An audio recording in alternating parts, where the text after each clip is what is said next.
అన్న మీకు కూడా నమస్తే. నా పేరు నాగరాజు.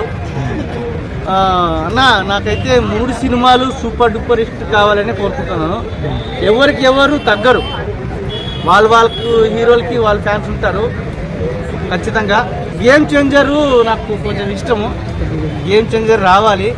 ఎందుకంటే ఆయన ఫ్యాన్స్, నేను చిన్నప్పుడు చిరంజీవి ఫ్యాన్ని, పెద్ద అయ్యాక పవన్ కళ్యాణ్ ఫ్యాన్ని, ఇంకా కొంచెం ఇది అయిపోయాక రామ్ చరణ్ ఫ్యాన్ని.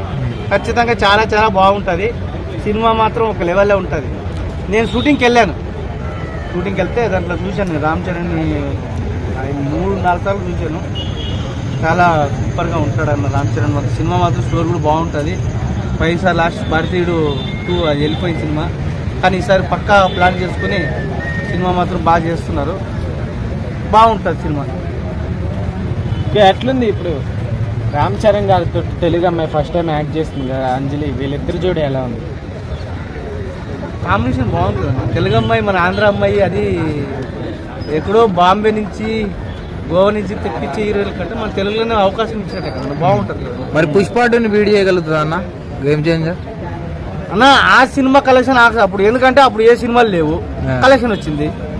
ఇప్పుడు ఈ సినిమాలు 3 వస్తున్నాయి. ఎందుకంటే ముగ్గురు పెద్ద హీరోలు, కొట్టచ్చు కొట్టకపోవచ్చు తెలీదు. అప్పుడు ఎందుకంటే పుష్ప 2 సినిమా వచ్చినప్పుడు ఏ సినిమాలు లేవు, అయ్యగా వచ్చింది, డబ్బులు వచ్చింది. దాంట్లో ఎవరు ఇంకోటి అన్న, టికెట్లు పెంచారన్న. ఆ టికెట్లు పెంచినందుకు డబ్బులు కలెక్షన్ ఎక్కువ పెరిగింది, అంతే తప్ప మామూలుగా బాహుబలి ఉన్నప్పుడు ఎంత ఉంది మీకు తెలిసింది, ఇంత 150-200 ఉంది. ఆ రేట్ పెట్టింటికినా అప్పుడు కంపేర్ చేసేటోళ్ళం కాదు కదా. ఇప్పుడు మా ఊర్లో కర్ణాటక సైడ్ అంటే మాది ఏపీనే, కానీ బళ్ళారి తెలిసిన, బళ్ళారి దగ్గర ఫస్ట్ ఇంకా రేపు రిలీజన్కి నైట్ వేసేసారు. ఒక టికెట్ 2000, అట్లా టికెట్లు పెంచారు 3000-4000. డబ్బులు ఉన్న వాళ్ళు వెళ్ళారు, డబ్బు లేకుండా వాళ్ళు ఏం చేస్తారు, ఓటీటీలో చూస్తారు, అంతే. మరి అంటే కొట్టలేదంటారు, దాటలేదంటారు. గేమ్ 3 సినిమాలు ఉన్నాయి కదన్నా, 3 సినిమాలు ఉన్నాయి. అంటే రామ్ చరణ్ గ్లోబల్ స్టార్ కదన్నా, ఫస్ట్ పాన్ ఇండియా మూవీ కదా ఇది. అవును, పాన్ ఇండియా లేదు, ఆయన తగ్గరు, ఎవరు తగ్గరు. కలెక్షన్ అయితే ఏది తగ్గదు. ఆ సినిమా కలెక్షన్ ఆ సినిమాకు ఉంటుంది, ఈ సినిమా కలెక్షన్ ఉంటుంది. ఊరికే జనాలు ఫ్యాన్స్ ఊరికే టీజర్ పరంగా కానీ ఇప్పుడు వచ్చిన సాంగ్స్ పరంగా కానీ ఏం ఎక్స్పెక్టేషన్స్ లేవు మూవీకి. జనవరిలోనే ఉంది కానీ ఏమి అంత బజ్ లేదంటున్నారు కదా. గేమ్ చేంజర్ చూసారంట అప్పుడే, అంటే టీజర్ పరంగా చూసుకుంటే సినిమా చూసారు మాదిరిగా ఏమి లేదంటనా. అంటే వాళ్ళు పనికి రాక, పని లేక, పనిపాటు లేక వచ్చి వాళ్ళు సినిమా తీసారంటవా? అంటే పుష్ప 2 ఉన్నంత బజ్ అయితే లేదంట. పుష్ప 2 కూడా ఓకే, పుష్ప 2 కూడా మళ్ళీ అంత చాలా మంది బాగా సూపర్ ఉంటుంది అన్నారు. మళ్ళీ సినిమా కొంతమంది ఇప్పుడు బాగాలేదంటున్నారు, కొంతమంది బాగుంది అంటున్నారు. మరి పుష్ప 2 కూడా ఫస్ట్ షూటింగ్ అయిపోతేనే అంత మొత్తం సుకుమార్ గారు కానీ, ఈ శంకర్ గారు కానీ ఫస్ట్ రండి అబ్బా ఫ్యాన్స్ చూడండి అని చూపించాడా? ఏమన్నా లేదు కదా, చెప్పకూడదు అట్లా. ఓకే, డాకు మహారాజా బాలకృష్ణ గారు ప్రతిసారి సంక్రాంతికి ఆయనే సంక్రాంతికి హ్యాట్రిక్ కొడుతుంటారు. సో ఈసారి కూడా బాలకృష్ణ గారు ఫస్ట్ బాలయ్య బాబుకి ఒక డైలాగ్, జై బాలయ్య.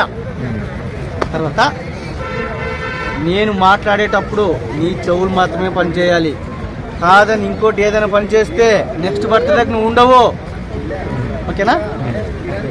బాలకృష్ణ అంటే ఈ పల్లెటూరులో బాలకృష్ణ సినిమా చూడుకోకుండా ఎవరు లేరు. అప్పట్లో నరసింహనాయుడు, సమరసింహారెడ్డి సినిమా ఒక లెవెల్లో వెళ్ళింది. ఇప్పుడు కూడా రాకుమారాజు కూడా బాగుంటుంది, ఆయన యాక్టింగ్ వేరన్న, చాలా మంచివాడు బాలకృష్ణ. వెంకటేష్ గారిది కూడా వస్తుంది కదా, వెంకటేష్ గారి సంక్రాంతికి వస్తున్నాం అనేది, సంక్రాంతి సింగిల్ హ్యాండ్ గణేష్ పడతాడు. రామ్ చరణ్కి కూడా మ్యూజిక్ ఎస్ఎస్ తమన్ గారు బాగా బీజిఎం కానీ మ్యూజిక్ కానీ బాగా సూపర్గా ఉందన్న. 1 wordలో ఏం చెప్తారు బాలయ్య బాబు గారు? జై బాలయ్య. రామ్ చరణ్ గురించి ఒక్క మాటలో ఏం చెప్తారు? రామ్ చరణ్ గురించి చెప్పాలంటే చాలా మంచి వ్యక్తి, జనాలకి మంచి ఉపయోగపడే వ్యక్తి. నెక్స్ట్ లెవెల్లో పవన్ కళ్యాణ్ తర్వాత రామ్ చరణ్.